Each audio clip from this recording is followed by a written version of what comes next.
I love how encouraging you are to aspiring artists. Well, George, I got two things to say about that. I'm encouraging because I'm putting myself on my own creative journey.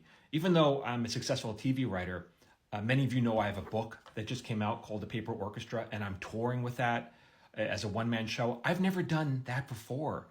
And so even though I guess I'm having some success at it, I got a show in Boston this weekend. I got 4 shows in LA coming up. We're adding Monterey Bay, Brooklyn, hopefully Chicago.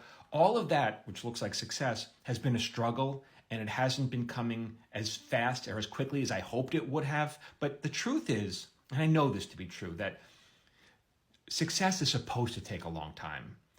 If you are putting yourself on a creative journey as a writer, an artist, whatever, musician, and it looks like you're failing or it feels like you're failing every day, it's supposed to feel like you're failing every day. That's what success looks like. It looks like failing every day. And when you talk to people who finally pop and make it and they become overnight successes, you know most of them say, yeah, I'm an overnight success. It took me 10 years to become an overnight success. Occasionally, you'll hear about someone who really was an overnight success. Maybe they were doing it for a year and then suddenly they pop. But if you listen to interviews from them, many of them confess and they say, I wasn't ready for success. My skill set wasn't broad enough. It wasn't refined enough. And they say that they had imposter syndrome. And it wasn't because they were insecure. It's because they really felt like they were imposters. They were imposters. They weren't ready yet. So getting success before you're ready for it has its own set of problems. So I try to be encouraging because I know how difficult it is. But the other reason is I'm building a community because I hope that they'll come support me. They'll buy my book. They'll come see my tour.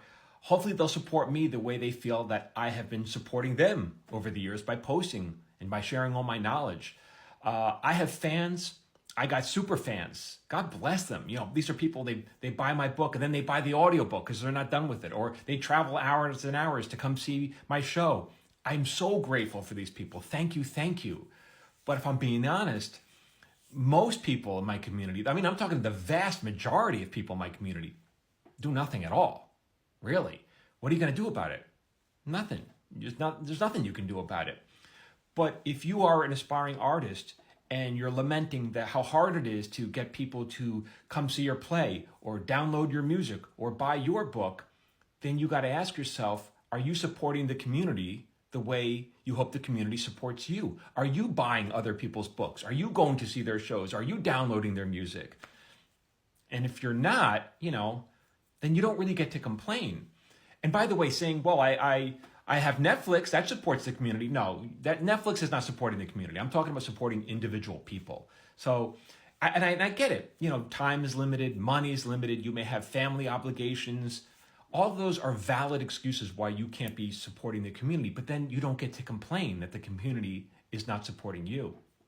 Anyway, I applaud all of you who are going on an artistic journey. It's very difficult. It's very difficult, but it's also worth it. So good for you.